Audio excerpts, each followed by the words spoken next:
দর্শক, ৫ আগস্টে জুলাই অভ্যুত্থানের যে দ্বিতীয় বর্ষপূর্তি আয়োজন, সরকারি আয়োজন, রাষ্ট্রপতির উপস্থিতিতে যে আয়োজন ছিল, সেই আয়োজনে লণ্ডভণ্ড অবস্থা হয়েছে আমরা জানি। এক ধরনের মবের সিচুয়েশন হয়েছে এবং বিদেশি কূটনীতিকরা সেখান থেকে চলে যেতে বাধ্য হয়েছেন। রাষ্ট্রপতিকে অপমান করা হয়েছে, স্বরাষ্ট্রমন্ত্রীকে অপমান করা হয়েছে এবং সেখানে সেই অনুষ্ঠানে ভুয়া ভুয়া স্লোগান দিয়ে একেবারে বাজে সিচুয়েশন তৈরি হয়েছে। সেটা নিয়ে আমরা আলাদাভাবে কথা বলেছি।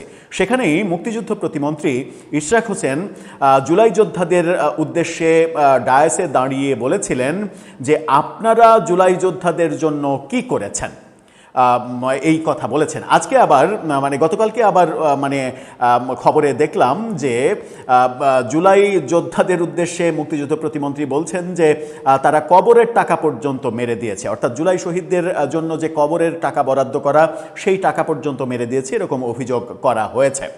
সেই প্রশ্ন যেটা উঠেছিল প্রতিমন্ত্রীর তরফ থেকে, ওঠা সেই প্রশ্ন নিয়ে এবার উত্তর দিচ্ছে এনসিপি। কি উত্তর দিচ্ছে? উত্তর দিচ্ছে এনসিপি অন্তর্বর্তী সরকার কি করেছে সেটার। এনসিপি কি অন্তর্বর্তীকালীন সরকার? এনসিপি অন্তর্বর্তীকালীন সরকারের কৈফিয়ত দিচ্ছে কেন? তাহলে কি এটা এখন তারা প্রমাণ করতে চায় যে তারাই আসলে অন্তর্বর্তীকালীন সরকার ছিল, তারাই আসলে ইউনূস সরকার ছিল? চলুন একটু কি কৈফিয়ত তারা দিচ্ছে এবং সেই কৈফিয়তে কি কি অসঙ্গতি আছে সেগুলো একটু বুঝে ওঠার চেষ্টা করি এই ভিডিওতে। থাকবেন পলিটিক্স টিভির নিয়মিত আয়োজনে।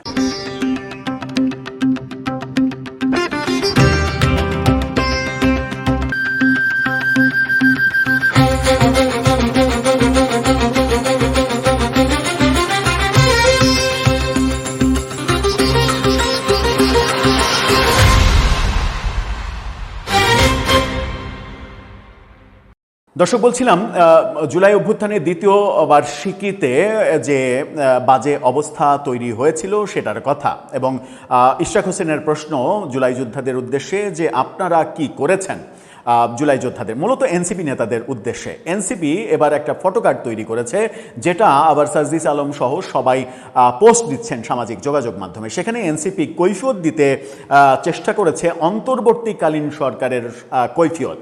এই কৈফিয়তটা অন্তর্বর্তীকালীন সরকারের দেওয়ার কথা, এই কৈফিয়তটা এনসিপির দেওয়ার কথা না, সার্জিস আলমেরও দেওয়ার কথা না। কৈফিয়তটা যদি এনসিপির পক্ষ থেকে হয় তাহলে এনসিপির কৈফিয়ত দেওয়ার কথা, কিন্তু তারা এনসিপির লোগো দিয়ে ফটোকার্ড তৈরি করে অন্তর্বর্তীকালীন সরকার কি কি করেছে সেরকম একটা ডাটা বেস তৈরি করেছে। দেখে নিন তাদের সেই ফটোকার্ডটা। সেখানে তারা লিখছে 18 মাস 9 দিনে 2000-এর বেশি আন্দোলনের মাঝেও জুলাইয়ের জন্য যা করেছে অন্তর্বর্তী সরকার, অন্তর্বর্তীকালীন সরকার কিভাবে সফল হয়েছে সেই কথা বলছে। এবং সেখানে ইশরাক হোসেনের প্রশ্ন উত্থাপন করা হয়েছে, কি করেছেন আপনারা শহীদদের জন্য? ইশরাক ডক্টর ইউনূসের ছবি দিয়ে বাস্তবে অন্তর্বর্তী সরকার যা করেছে তার লিস্ট দিয়েছে, ডক্টর ইউনূসকেও এনসিপিতে ঢুকিয়ে দিয়েছে তারা। এখন লিস্টে কি কি আছে, কি কি সফলতার কথা বলছে অন্তর্বর্তী সরকারের, সেখানে তারা বলছে যে শেখ হাসিনার ফাঁসির রায় ঘোষণা, গণভবনকে জুলাই স্মৃতি জাদুঘরে রূপান্তর, এটা ছিল সব থেকে বিতর্কিত সিদ্ধান্তগুলোর একটা, যে জুলাই জাদুঘর কেন গণভবনে করতে হবে, কেন প্রধানমন্ত্রীর বাসভবনকে নষ্ট করতে হবে, কেন তারেক রহমান আজকে প্রধানমন্ত্রী হয়েও সরকারি বাসভবন থাকার জন্য পাবেন না, এই প্রশ্নগুলোর উত্তর আমরা জানি না। কেন 18 একর জমিতে জুলাই জাদুঘর করতে হবে, মুক্তিযুদ্ধ জাদুঘর যেখানে 2 বিঘা জমির ওপরে মাত্র, এই প্রশ্নগুলোর সমাধান আমরা পাইনি। এরপরে বলা হচ্ছে জুলাই সনদ প্রণয়ন, এটাকে সফলতা বলছে, যে জুলাই সনদ অনুযায়ী পরবর্তীতে আমরা এই নির্বাচনের পরে কোনো কাজই হতে দেখিনি। এই কারণেই যে শেষ মুহূর্তে ডক্টর আলী রিয়াজ, ওই মেটিকুলাস ডক্টর আলী রিয়াজ, তিনি চালাকি করেছিলেন, ফন্দি করেছিলেন। জুলাই সনদের আলোচনায় যে আলোচনাগুলো হয়েছিল, যে ঐক্যমত্যগুলো হয়েছিল, সেগুলোর বাইরে এসে তিনি সাংবিধানিক পরিষদ গঠনের একটা আকাশকুসুম কল্পনা প্রসূত বিষয় ঢুকিয়ে দিয়েছিলেন সনদের মধ্যে, যেখানে বিএনপি সহ কোনো দলই স্বাক্ষর করেনি। বিএনপি দাবি করেছে বারবার। এরপরে বলছে প্রতি জেলায় জুলাই স্মৃতি স্তম্ভ নির্মাণ। এটা এটা হতে পারে, এটা তাদের দৃষ্টিকোণ থেকে ভালো কাজ, কিন্তু আমরা এটা করতে গিয়ে এটাও তো দেখেছি যে বিজয় সরণিতে মুক্তিযুদ্ধ এবং ভাষা আন্দোলনের যে স্মৃতিসৌধ, সেই স্মৃতিসৌধ সরকার বুলডোজার দিয়ে গুড়িয়ে দিয়েছে এবং সারা দেশে মুক্তিযুদ্ধের ভাস্কর্য, বঙ্গবন্ধুর ভাস্কর্য এগুলো ভেঙে গুড়িয়ে দেওয়া হয়েছে। মুজিবনগরে 3 শতাধিক ভাস্কর্য গুড়িয়ে দেওয়া হয়েছে। ঢাকা বিশ্ববিদ্যালয়ের রবীন্দ্রনাথ, কাজী নজরুল, শরৎচন্দ্র সহ সবার ভাস্কর্য ভেঙে দেওয়া হয়েছে। কাজী নজরুল ইসলামের নাক, মুখ, হাত, পা, চোখ ভেঙে দেওয়া হয়েছে। ব্যাপারগুলো তো ঘটেছে।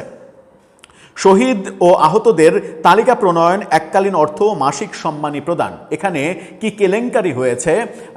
গেজেট প্রকাশ থেকে আবার বলা হচ্ছে যে 20,000-এর বেশি আহতদের চিকিৎসা, নিষিদ্ধ আওয়ামী লীগের 36 মন্ত্রী ও 43 এমপি গ্রেপ্তার, রাষ্ট্রপতি সোভান থেকে এস আলম সহ ব্যাংক লুটেরাদের বিরুদ্ধে কঠোর ব্যবস্থা। এগুলো হচ্ছে অন্তর্বর্তীকালীন সরকারের মানে সাফল্য তারা দাবি করছে। এখন দেখেন, জুলাইয়ের কথা বলতে গিয়ে তারা বলছে যে রাষ্ট্রপতি সোভান থেকে শুরু করে এস আলম সহ ব্যাংক লুটেরাদের বিরুদ্ধে কঠোর ব্যবস্থা। এটার সঙ্গে জুলাইয়ের কি সম্পর্ক? জুলাই মানে আন্দোলনের শহীদদের জন্য কি করেছেন এই প্রশ্নের কি সম্পর্ক? কিংবা নিষিদ্ধ আওয়ামী লীগের 36 মন্ত্রী এবং 43 এমপি গ্রেপ্তার, এটার সঙ্গে জুলাই মানে শহীদদের জন্য কিংবা জুলাই যোদ্ধাদের জন্য আপনারা কি করেছেন এই প্রশ্নের কি সম্পর্ক? এই যে কি বলবো, যে কথা বলতে চাচ্ছিলাম সেটা হচ্ছে যে আহতদের তালিকা প্রণয়ন। এখন পর্যন্ত তো 1.5 বছরে আমরা দেখেছি যে 843 জনের গেজেট প্রকাশ করা হয়েছে শহীদের, যে গেজেট অন্তত 3 বার সংশোধন করা হয়েছে। ভুয়া নাম বারবার কাটা হয়েছে।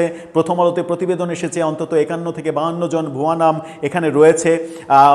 মানে জাতিসংঘের প্রতিবেদন অনুযায়ী আমরা 2 বছর ধরে দাবি করছি 1400 জন মৃত্যুর ঘটনা, কিন্তু 843 জনের বেশি আমরা তালিকাভুক্ত করতে পারিনি। আহতদের তালিকাভুক্ত ঠিকভাবে করতে পারিনি। আহতদের চিকিৎসা নিয়ে বারবার কেলেঙ্কারির ঘটনা সামনে এসেছে, ব্যাপারগুলোতে এসেছে। এবং ব্যাপারগুলো যখন ঘটছে, এই যে ব্যাপারগুলো, সেখানে জুলাই গণভবনকে জুলাই স্মৃতি জাদুঘর বানানোর একটা ইস্যু আছে যেখানে ব্যাপক দুর্নীতির অভিযোগ রয়েছে। এছাড়া এই যে ধরে নিলাম যে এগুলো সবই ডক্টর ইউনূসের সাফল্য, কিন্তু ডক্টর ইউনূসের কাছে কিংবা ইউনূস সরকারের কাছে আমরা সাধারণ জনগণ আসলে প্রথমে কি চেয়েছিলাম? এক ফোঁটা শান্তি এবং একটা সুশাসন। এটাই তো আমাদের মূল চাওয়া ছিল, যে আমরা সমাজে শান্তি চাই এবং সুশাসন চাই। আমরা দুঃশাসন করেছে আওয়ামী লীগ, এই কারণে আওয়ামী লীগকে তাড়িয়েছি। তার পরিবর্তে আমরা একটা সুশাসন চাই। প্রফেসর ইউনূস কি বাংলাদেশে সুশাসন দিয়েছেন, নাকি এই দেশে মবতন্ত্র কায়েম করে শতাধিক মাজার ভাঙা এবং মব করে চাঁদাবাজির ঘটনাকে পৃষ্ঠপোষকতা দিয়েছেন? উত্তর হলো পরেরটা। মবতন্ত্র এদেশে কায়েম করেছেন, অর্থাৎ সুশাসন কায়েম করেননি। আমরা চেয়েছিলাম এক ফোঁটা শান্তি। আমরা কি এই সমাজে শান্তি পেয়েছি? চুরি, ডাকাতি, ছিনতাই, এই ব্যাপারগুলো এত বেশি মানে বেড়েছে, এক রাজধানীর মোহাম্মদপুর এলাকা সামাল দিতে পারেনি ডক্টর ইউনূস সরকার। মানে প্রকাশ্যে ডাকাতি, প্রকাশ্যে ছিনতাই, এই ব্যাপারগুলো হয়েছে এবং জেলখানা থেকে উগ্রবাদী জঙ্গিদের ছেড়ে দেওয়ার অভিযোগ তো রয়েছে। সুশাসন মানে শান্তি এবং সুশাসন, এই দুইটা যেটা জনগণের মূল চাওয়া, সেটা জনগণ পায়নি। জনগণ চেয়েছে দ্রব্যমূল্যের মানে ঊর্ধ্বগতি থাকবে না, সহনীয় পর্যায়ে থাকবে। সেটা কি হয়েছে? সেটা আমরা পাইনি। আমরা দুর্নীতিমুক্ত একটা সমাজ গড়তে চেয়েছি, সেটা কি হয়েছে? আমরা পাইনি। এবং ডক্টর ইউনূসের শাসন ব্যবস্থার পরবর্তীতে শেষের দিকে দুদকে যে এক গাদা তাদের উপদেষ্টা পরিষদের নামে নানা অভিযোগ, এবং তারা ক্ষমতায় থাকতেই তাদের উপদেষ্টা, বিশেষ সহকারী, বিভিন্ন কর্মকর্তাদের নামে যে বিভিন্ন মন্ত্রণালয়ের এক গাদা শত শত হাজার হাজার কোটি টাকার দুর্নীতির অভিযোগ উঠেছে, সেগুলো কি তদন্ত করা হয়েছে? হয়নি। আমরা এই সমাজটাকে, যেটা শেখ হাসিনা পারেননি ঐক্যবদ্ধ করতে, জাতিকে পারেননি বলেই তো তার পতন হয়েছে। তারা একপাক্ষিক শাসন ব্যবস্থা কায়েম করতে চেয়েছিল, সেটাই তো তাদের সব থেকে বড় ভুল। এবং নির্বাচন ব্যবস্থাকে তারা বিতর্কিত করেছিল, এগুলোই তো ভুল। তার প্রতিদিনে আমরা কি পেয়েছি ডক্টর ইউনূসের কাছে? নির্বাচন ব্যবস্থায় তিনি প্রথমেই নির্বাহী আদেশে দল নিষিদ্ধ করার প্রক্রিয়ায় গিয়েছেন, এবং সেটা যে প্রতিশোধ পরায়ণতা, রাজনৈতিক প্রতিহিংসা সমাজে বাড়িয়ে দেয়া, হিংসার চাষাবাদ করা, সেগুলো তো আমরা দেখেছি। বারবার বিভিন্ন দিক থেকে দাবি উঠেছে যে আওয়ামী লীগ সরকারের আওয়ামী লীগের না, আওয়ামী লীগ সরকারের যারা স্পেসিফিকভাবে দোষী তাদের বিচার করেন, তাদের বিচার হওয়া উচিত। কিন্তু আপনি দল হিসেবে আওয়ামী লীগকে বাংলাদেশের সবথেকে পুরনো দল এবং মহান মুক্তিযুদ্ধের নেতৃত্ব দানকারী দল, তাকে আপনি নির্বাহী আদেশে নিষিদ্ধ করতে পারেন না।